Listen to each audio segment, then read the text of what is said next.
ಒಂದೇ ಕೃಷ್ಣಂ ಜಗದ್ಗುರು ಸರ್ವಂ ಶ್ರೀಕೃಷ್ಣಾರ್ಪಣಮಸ್ತು. ಬನ್ನಿ, ನಾನು doctor Dasari Govinda, advocate from Supreme Court of India.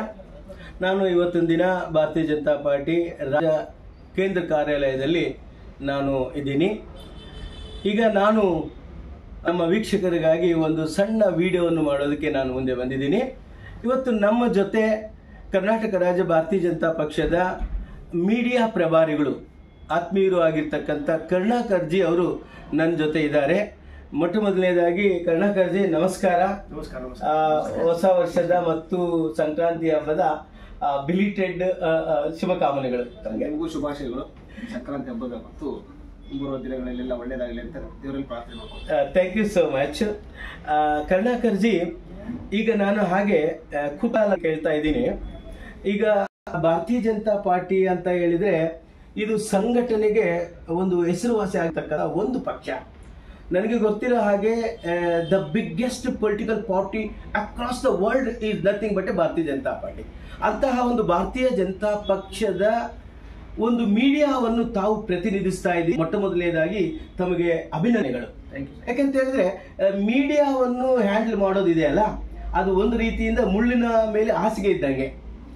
ಹೀಗಾಗಿ ತಾವು ಯಾವ ರೀತಿ ಈ ಮೀಡಿಯಾವನ್ನು ತಾವು ನಿರ್ವಹಣೆ ಮಾಡ್ತೀರಿ? ತಮ್ಮ ಅನುಭವ ನಮ್ಮ ವೀಕ್ಷಕರಿಗಾಗಿ ಪ್ಲೀಸ್.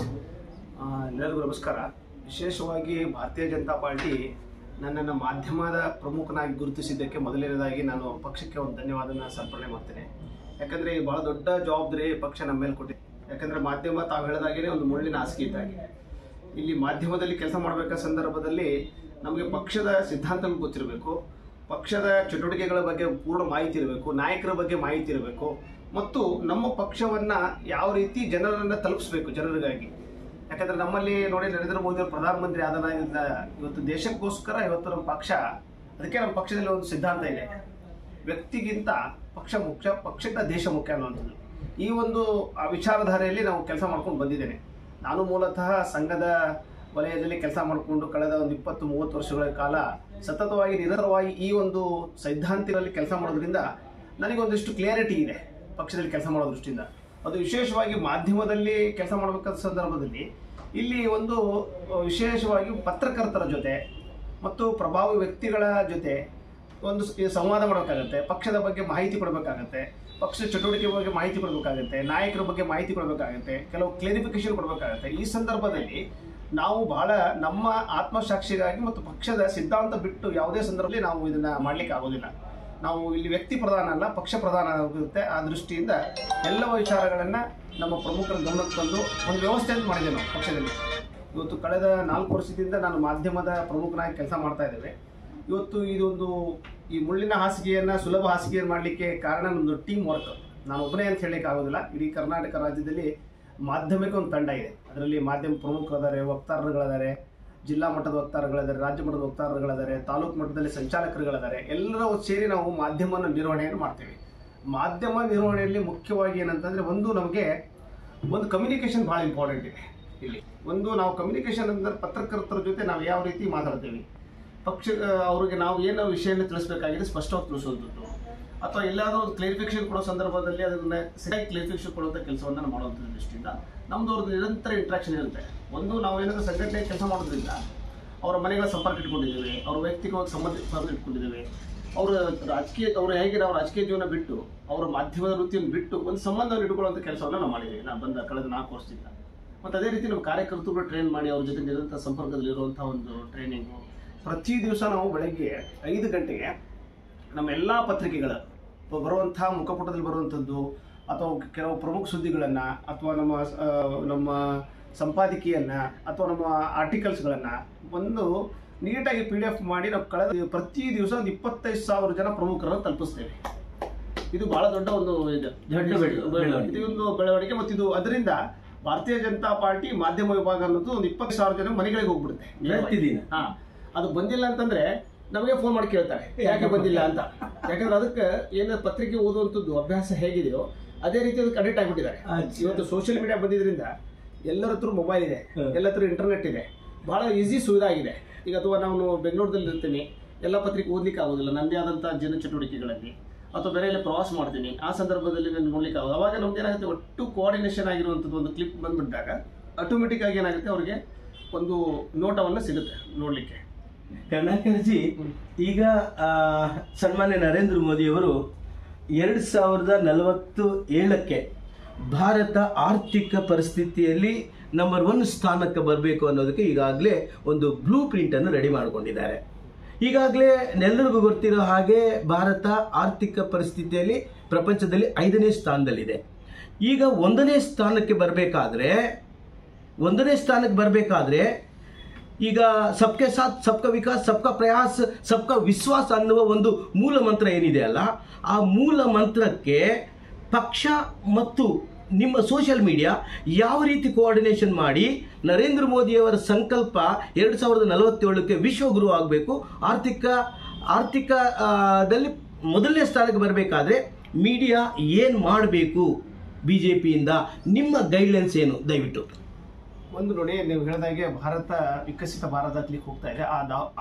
ಆ ಒಂದು ದಾಪುಗಾಲು ಹಾಕುವಂಥ ಸಂದರ್ಭದಲ್ಲಿ ಮಾಧ್ಯಮದ ಪಾತ್ರ ಬಹಳ ಅವಶ್ಯಕತೆ ಇದೆ. ಮತ್ತು ಅದನ್ನ ಜನರಿಗೆ ಮುಟ್ಟಿಸೋ ರೀತಿಯಲ್ಲಿ ನಾವು ಒಂದಿಷ್ಟು ಲೇಖನಗಳನ್ನು, ಕೆಲವು ಸೀನಿಯರ್ ಅಂದರೆ ಫೈನಾನ್ಸ್ ಎಕ್ಸ್ಪರ್ಟ್ಸ್ಗಳ ಒಪಿನಿಯನ್ಗಳನ್ನು, ಮತ್ತು ಇವತ್ತು $5 ಟ್ರಿಲಿಯನ್ ಇವತ್ತು ಏನು ಆರ್ಥಿಕ ಪರಿಸ್ಥಿತಿ ಭಾರತ ನಿರ್ಮಾಣ ಆಗಬೇಕಾದ ಸಂದರ್ಭದಲ್ಲಿ ಅದಕ್ಕೆ ಬೇಕಾದಂತಹ ಮೂಲವಾದಂತಹ ಅಭಿವೃದ್ಧಿಗಳು ಅಂದರೆ ಮೂಲ ಸೌಕರ್ಯಗಳಿರ್ಬೋದು, ಅಥವಾ ಅದಕ್ಕೆ ಬೇಕಾದಂತಹ ಜನರ ಪರ್ ಕ್ಯಾಪಿಟಲ್ ಇನ್ಕಮ್ ಜಾಸ್ತಿ ಆಗಬೇಕಾದ ಸಂದರ್ಭದಲ್ಲಿ ಇವತ್ತು ನರೇಂದ್ರ ಮೋದಿ ಅವರು ಏನಾದ್ರು ಸಬ್ಕಾ ಸಾಥ್ ಸಬ್ಕಾ ವಿಕಾಸ್ ತಾವೇನು ಹೇಳ್ತಾ ಇದ್ರಿ, ಈ ನಿಟ್ಟಿನಲ್ಲಿ ಕೆಲಸ ಮಾಡ್ತಾ ಇದ್ದಾರೆ. ಎಲ್ಲ ರೀತಿಯ ಅಭಿವೃದ್ಧಿ ಆಗಬೇಕು. ಬರೀ ಕೈಗಾರಿಕಾ ಅಭಿವೃದ್ಧಿ ಆದರೂ ಸಾಲೋದಿಲ್ಲ, ಇನ್ಫ್ರಾಸ್ಟ್ರಕ್ಚರ್ ಅಭಿವೃದ್ಧಿ ಆದರೂ ಸಾಲೋದಿಲ್ಲ, ಶಿಕ್ಷಣದಕ್ಕೆ ಬೇಕಾದಂಥ ರೀತಿಯ ಕೊಡುಗೆಗಳನ್ನು ಕೊಡಬೇಕು. ಅದೇ ರೀತಿಯಾಗಿ ನಮ್ಮ ಎಲ್ಲ ರಂಗಗಳಲ್ಲಿ ಇವತ್ತು ತಾವೆಲ್ಲ ನೋಡಿರ್ಬೋದು, ಕಳೆದ ನರೇಂದ್ರ ಮೋದಿ ಅವರು ಕಳೆದ 10 ವರ್ಷದಿಂದ ಜಲಜೀವನ್ ಮಿಷನ್ ಅನ್ನುವಂಥ ಸಣ್ಣ ಒಂದು ಯೋಜನೆ, ಪ್ರತಿ ಮನೆಗಳಿಗೂ ನೀರು ಕೊಡಬೇಕು ಅನ್ನುವಂಥದ್ದು, ಈ ದೊಡ್ಡ ಕಲ್ಪನೆಯನ್ನ ನರೇಂದ್ರ ಮೋದಿ ಕಣ್ಮುಂದಿಟ್ಟಿದ್ದಾರೆ. ಅದೇ ರೀತಿಯಾಗಿ ಎಲ್ಲರ ಮನೆಗಳಿಗೂ ಶೌಚಾಲಯ ಇರಬೇಕು ಅನ್ನುವಂಥ ದೃಷ್ಟಿಯಿಂದ ಸ್ವಚ್ಛ ಭಾರತದ ಒಂದು ಕಲ್ಪನೆ ಅಂತಂದ್ರು. ಈ ರೀತಿ ಬದಲಾವಣೆಗಳು ಭಾರತದಲ್ಲಿ ಆಗ್ತಾ ಇದೆ. ಇದ್ರ ಮೇಲೆ ಏನಾಗ್ತದೆ, ಜನರ ಜೀವನ ವ್ಯವಸ್ಥೆಗಳು ಚೆನ್ನಾಗಾಗ್ತದೆ, ಆರೋಗ್ಯ ಚೆನ್ನಾಗಾಗ್ತದೆ. ಇದಕ್ಕೆ ಬೇಕಾದ ರೀತಿಯಲ್ಲಿ ನಮ್ಗೆ ಬೇಕಾದ ಇನ್ಫ್ರಾಸ್ಟ್ರಕ್ಚರ್ಸ್ಗಳು ಆರೋಗ್ಯ ದೃಷ್ಟಿಯಿಂದ ಇರ್ಬೋದು, ಶಿಕ್ಷಣ ದೃಷ್ಟಿಯಿಂದ ಇರ್ಬೋದು, ಅಥವಾ ನಮ್ಮ ಉದ್ಯೋಗ ದೃಷ್ಟಿಯಿಂದ ಇರ್ಬೋದು, ಬಹಳ ದೊಡ್ಡ ಬದಲಾವಣೆಗಳು ದೇಶದಲ್ಲಿ ಕಾಣ್ತಾ ಇದ್ದಾವೆ. ಇದಕ್ಕೆ ಸಂಬಂಧಪಟ್ಟಂತೆ ಯೋಜನೆಗಳು ನಮ್ಮ ಮುಂದೆ ಕಣ್ಮುಂದಿದ್ದಾವೆ. ಉದಾಹರಣೆಗೆ ತಾವೆಲ್ಲ ಹೇಳಿದಾಗ ಜಲಜೀವನ್ ಮಿಷನ್ಸ್ಗಳ ಬಗ್ಗೆ ನಾನು ಉದಾಹರಣೆ ಕೊಟ್ಟೆ. ಅದೇ ರೀತಿ ಸ್ವಚ್ಛ ಭಾರತ ಉದಾಹರಣೆ ಕೊಟ್ಟೆ. ಇವತ್ತು ಸ್ಟಾರ್ಟ್ಅಪ್ ಇಂಡಿಯಾ, ಸ್ಟಾರ್ಟ್ಅಪ್ದಲ್ಲಿ ಬಹಳ ದೊಡ್ಡ ಇವತ್ತು ಯುವಕರಿಗೆ ತುಂಬ ಯೋಜನೆಗಳು ತಮ್ಮದೇ ಆದಂಥ ಆವಿಷ್ಕಾರದೊಂದಿಗೆ ಯೋಜನೆಗಳನ್ನು ತರ್ತಾ ಇದ್ದಾರೆ. ಅದಕ್ಕೆ ಬೇಕಾದ ಪ್ರೋತ್ಸಾಹಗಳು ಇವತ್ತು ಕೊಲಾಟ್ರಲ್ ಅಲ್ಲದೆ ಲೋನ್ಗಳು ಸಿಗ್ತಾ ಇದ್ದಾವೆ ಬ್ಯಾಂಕ್ಗಳಿಗೆ ಯುವಕರಿಗೆ. ಆ ರೀತಿಯ ಕಣ್ಮುಂದು ಉದಾಹರಣೆಗಳಿದ್ದಾವೆ. ಅಥವಾ ಸಣ್ಣದ ಮುದ್ರಾ ಯೋಜನೆಗಳು, ಈಗ ನಮ್ಮ ಆಫೀಸ್ ಎದುರುಗಡೆ ಒಬ್ಬರು ಬಜ್ಜಿ ಮಾರ್ತಾರೆ, ಅವರು 15,000 ರೂಪಾಯಿಂದ ಇವತ್ತು 1 ಲಕ್ಷ ತನಕ ಲೋನ್ ತೊಗೊಂಡಿದ್ದಾರೆ. ಅಂದರೆ ಅವ್ರಿಗೆ ಏನಾಗಿದೆ, ಒಂದು ರೀತಿ ನಮಗೆ ಎಲ್ಲೋ ಒಂದು ಆರ್ಥಿಕವಾಗಿ ಸುಭದ್ರತೆ ಸಿಗ್ತಾ ಇದೆ ಅನ್ನುವಂಥ ಮನೋಭಾವನೆ ಅವ್ರು ಬರ್ತಾ ಇದೆ. ನಾನು 1 ಅಲ್ಲ 2 ಬಿಸ್ನೆಸ್ ಮಾಡಬೇಕು, ಇವತ್ತು ಅವ್ರ ಹತ್ರ 2 ಜನ ಕೆಲಸ ಮಾಡ್ತಾ ಇದ್ರು, ಇವತ್ತು 6 ಜನ ಕೆಲಸ ಮಾಡೋಕೆ ಇವರೋ ಒಬ್ರು ಕೊಡ್ತಾ ಇದ್ದಾರೆ. ಅಂದರೆ ಎಷ್ಟು ಡೆವಲಪ್ಮೆಂಟ್ ಆಯಿತು? 2 ರಿಂದ 6 ಜನ, ಅಂದರೆ 4 ಜನ ಎಕ್ಸ್ಟ್ರಾ ಇವರು ಕೆಲಸ ಕೊಟ್ಟರು. ಈ ರೀತಿ ಉದ್ಯೋಗವನ್ನು ಸೃಷ್ಟಿ ಮಾಡಿದ್ರು. ಅಂದರೆ ಸಣ್ಣ ಬಜ್ಜಿ ಮಾರೋರೇ 4 ಜನ ಉದ್ಯೋಗ ಸೃಷ್ಟಿ ಮಾಡ್ತಂದ್ರೆ ದೊಡ್ಡ ದೊಡ್ಡ ಫ್ಯಾಕ್ಟ್ರಿಗಳಿರ್ಬೋದು, ದೊಡ್ಡ ಗಾರ್ಮೆಂಟ್ ಫ್ಯಾಕ್ಟ್ರಿಗಳಿರ್ಬೋದು, ಅಥವಾ ಅದೇ ರೀತಿ ಆರೋಗ್ಯ ಕ್ಷೇತ್ರದಲ್ಲಿರ್ಬೋದು, ಎಜುಕೇಷನ್ ಕ್ಷೇತ್ರದಲ್ಲಿರ್ಬೋದು, ಭಾಳ ದೊಡ್ಡ ಡೆವಲಪ್ಮೆಂಟ್ಗಳು ಗೊತ್ತಾಗ್ತಾ ಇದೆ, ಉದ್ಯೋಗಗಳು ಬೆಳೀತಾ ಇದೆ. ಅದೇ ರೀತಿ ಪರ್ ಕ್ಯಾಪಿಟಲ್ ಇನ್ಕಮ್ ಜಾಸ್ತಿ ಆಗ್ತಾ ಇದೆ. ಈ ಎಲ್ಲ ಕಾರಣದಿಂದ ನಾವು $5 ಟ್ರಿಲಿಯನ್ ಅನ್ನು ಮುಟ್ಟುವಂಥ ಸಾಧ್ಯತೆ ಇದೆ. ಮತ್ತು ಅದೇ ರೀತಿ ವಿಕಸಿತ ಭಾರತಕ್ಕೆ ಏನು ದಾಪುಗಾಲು ಇಡ್ತಾ ಇದ್ದಾರೆ ನರೇಂದ್ರ ಮೋದಿ, ಅದಕ್ಕೆಲ್ಲರೂ ಸಹಕಾರ ಬೇಕು ಅನ್ನೋದು ಪ್ರತಿ ಸಂದರ್ಭದಲ್ಲಿ ನರೇಂದ್ರ ಮೋದಿ ಅವರು ಮಾಡ್ತಾ ಇದ್ದಾರೆ. ಅಚ್ಚಾ, ಕರುಣಾಕರ್ಜಿ, ಈಗ ಮುಖ್ಯಮಂತ್ರಿಗಳು ಸ್ವತಃ A1 ಇದ್ದಾರೆ. ಅವರು ಅಧಿಕೃತವಾಗಿ ಕೋರ್ಟ್ ಕೂಡ A1 ಆಗಿ FIR ಆಗಿದೆ, ನಿಮಗೆಲ್ಲ ಗೊತ್ತಿದೆ. ಈಗ ಮುಡಾ ಕೇಸಲ್ಲಿ ತಾವು ಸೋಷಿಯಲ್ ಮೀಡಿಯಾ ಅಥವಾ ಮೀಡಿಯಾ ಇನ್ಚಾರ್ಜ್ ಆಗಿ ನೀವು ಏನು ಮಾಡಬೇಕಾಗಿತ್ತು? ಎಷ್ಟರ ಮಟ್ಟಿಗೆ ಅದನ್ನು ಸಮಾಜಕ್ಕೆ ತೆಗೆದುಕೊಂಡು ಹೋಗಬೇಕಾಗಿತ್ತು? ಯಾಕೆಂತ ಹೇಳಿದ್ರೆ ಈ ರಾಜ್ಯದ ದೊರೆ, ಈ ರಾಜ್ಯದ ಮುಖ್ಯಮಂತ್ರಿಗಳೇ ಸ್ವತಃ ಅಪರಾಧ ಸ್ಥಾನದಲ್ಲಿ ನಿಂತ್ಕೊಂಡಿದ್ದಾರೆ. ಅಂತಹ ವ್ಯಕ್ತಿ ಇವತ್ತಿಗೂ ಕೂಡ ಮುಖ್ಯಮಂತ್ರಿಯಾಗಿ ಬೀಗ್ತಾ ಇದ್ದಾರೆ. ಅದನ್ನ ನೀವು ಜನಗಳ ಹತ್ರ ತಗೊಂಡು ಹೋಗೋದ್ರಲ್ಲಿ ಎಲ್ಲೋ ಒಂದು ಕಡೆ ಸಕ್ಸಸ್ ರೇಟ್ ಕಡಿಮೆ ಅಂತ ಅನಿಸ್ತಾ ಇತ್ತು. ಸರ್, ನಿಮ್ಮ ಮುಖಾಂತರವಾಗಿ ನೀವು ಹೇಳ್ತಾ ಇದ್ದೀರಾ ಅದು ಕಲೆಕ್ಟ್ ಮಾಡಿ ಎಲ್ರಿಗೂ ಒಂದು PDF ಹೋಗುತ್ತೆ ಅಂತ ಹೇಳ್ತಾ ಇದ್ದೀರಾ. ಓಕೆ, ಫೈನ್, PDF ಹೋಗುತ್ತೆ, ತಲುಪು ಸರ್. ಅದ್ರ ಔಟ್ಕಮ್ ಎಷ್ಟಿದೆ ಅಂತ ನಿಮ್ಗೆ ಏನಾದರೂ ಅನಲೈಸ್ ಮಾಡೋಕ್ಕಾಗುತ್ತಾ? ಅಂದರೆ ಇವಾಗ ಸಪೋಸ್ ಇವಾಗ ಮನೆಯಲ್ಲಿ ಕೆಲವರು ಓದಿರೋರು ಇರ್ತಾರೆ, ಓದಿಲ್ದಿರೋರು ಇರ್ತಾರೆ. ನಿಮ್ಮ PDF ಎಲ್ಲ ಅದು ಓದಿ ತಿಳ್ಕೊಳ್ಳೋ ಅಷ್ಟು ಜ್ಞಾನ ಜನಗಳಿಗೆ ಅದು ಮುಟ್ಟುತ್ತಾ, ಅದರಿಂದ ಅವ್ರಿಗೆ ಏನು ಔಟ್ಕಮ್ ಬರ್ತಾ ಇದೆ ಅನ್ನೋದು ಏನಾದರೂ ನಿಮಗೆ ಸ್ಟ್ರಾಟಜಿ ಇದೆಯಾ? ಅದರ ಇಶ್ಯೂಸ್ ಏನಾದರೂ ಗೊತ್ತಾಗ್ತಾ ಇದೆಯಾ? ಇಲ್ಲ ನೀವೇನಾದರೂ ಸಪ್ರೇಟ್ ಆಗಿ ಅವ್ರಿಗೆ ತಿಳುವಳಿಕೆ ಮೂಡುವಂಥದ್ದು ಯಾರಾದರೂ ಟೀಚರ್ಸೋ ಇಲ್ಲ ಅವ್ರಿಗೆ ಹೇಳ್ಕೊಡೋಕೆ ಒಂದು ಹಳ್ಳಿಯಲ್ಲಿ ಇವತ್ತಿನ ಪ್ರಪಂಚ ಹೇಗಿದೆ, ನಿಮ್ಮ ಮೀಡಿಯಲ್ಲಿ ಏನೇನು ಬರ್ತಾ ಇದೆ ತಿಳಿಸ್ಕೊಡೋ ಅಷ್ಟು ಏನಾದರೂ ನೀವೇನಾದರೂ ಫೆಸಿಲಿಟೀಸ್ ಮಾಡಿದ್ದೀರಾ? ಅದ್ರ ಬಗ್ಗೆ ಏನಾದರೂ ನಿಮ್ಗೆ ಔಟ್ಕಮ್ ಇದೆಯಾ? ಅದ್ರ ಬಗ್ಗೆ ಸ್ವಲ್ಪ ಹೇಳಿ ಸರ್. ನೋಡಿ, ತಾವು ಹೇಳಿದ ಒಂದು ಒಳ್ಳೆ ಪ್ರಶ್ನೆ ಇದೆ. 2 ಪ್ರಶ್ನೆಗಳಿದೆ. 2 ಪ್ರಶ್ನೆಗೆ ಉತ್ತರ ನಾನು ಕೊಡ್ತೇನೆ. ಒಂದು ಏನಂತಂದರೆ, ಇವತ್ತು ನಾವು 25,000 ಜನಕ್ಕೆ ಏನು ಪತ್ರಿಕೆಗಳ ಸುದ್ದಿಗಳನ್ನು ಕಳಿಸ್ತೇವೆ, ಆರ್ಟಿಕಲ್ ಕಳಿಸ್ತೀವಿ. ಇದ್ರ ಉದ್ದೇಶ ಏನಂತಂದರೆ, ಒಂದು ಪತ್ರಿಕೆ ಓದುವಂಥ ಅಭ್ಯಾಸ ಇವತ್ತು ಕಮ್ಮಿ ಆಗ್ತಾ ಇದೆ.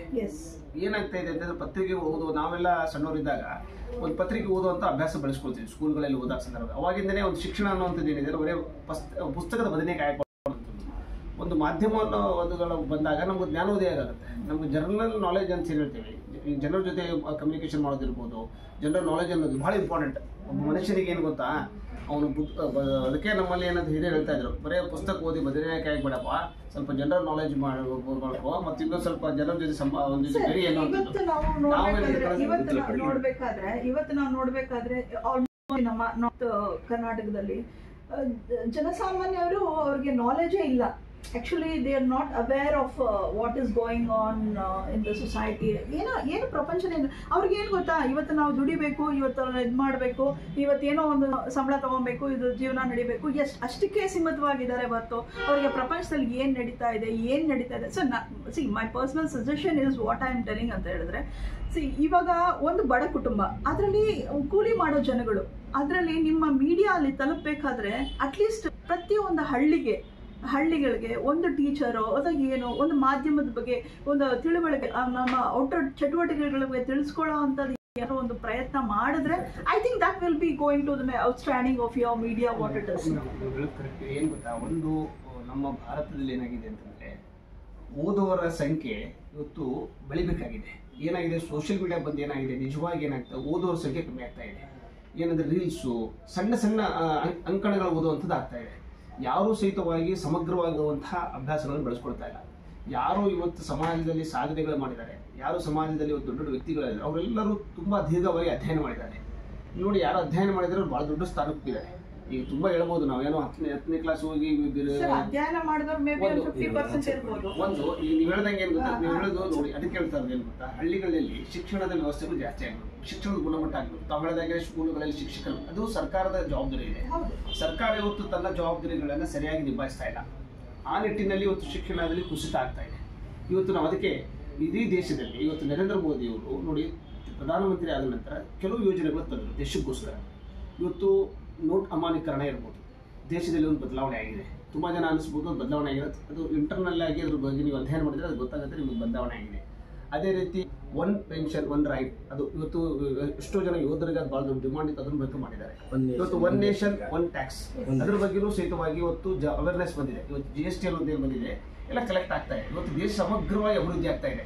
ಏನಾಗ್ತಾ ಇತ್ತು, ಮೊದಲೇನೋ ಪ್ರಧಾನಮಂತ್ರಿಗಳು ನಾನು ಮಾಡಿಲ್ಲ ಅಂತ ಹೇಳ್ತಾ ಇಲ್ಲ, ಅವ್ರಿಗೆ ಇಡೀ ದೇಶದ ಒಂದು ಕಲ್ಪನೆ ಅವ್ರು ಕಣ್ಮುಂದೆ ಇರ್ತಿದ್ದಿಲ್ಲ. ಯಾವುದೇ ಒಂದು ಅವರು ಏನಂದ್ರೆ ಫೇವರಿಸಮ್ ಇತ್ತು, ಅವ್ರ ಪಕ್ಷ ಅದಕ್ಕೆ ಹೆಚ್ಚು ದುಡ್ಡು ಕೊಡುವಂಥದ್ದು. ನರೇಂದ್ರ ಮೋದಿ ಅವ್ರು ಆ ರೀತಿ ಮಾಡ್ತಾ ಇಲ್ಲ.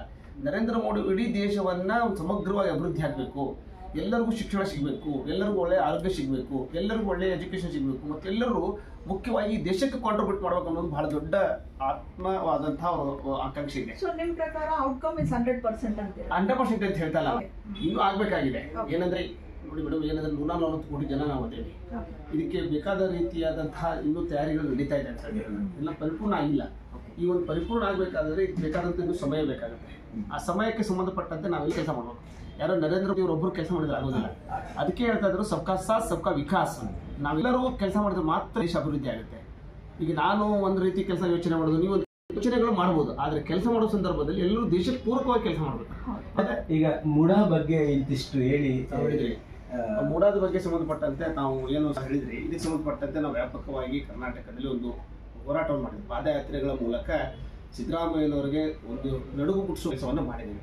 ಅದಕ್ಕೆ ಸಂಬಂಧಪಟ್ಟಂತೆ ಇವತ್ತೇನು ಇಡಿ ಬಂದಿದೆ, ಆ ಕಾರಣದಿಂದ ನಮ್ಮೆಲ್ಲ ಹೋರಾಟದ ಫಲವಾಗಿ ಅದು ಬಂದಿದೆ.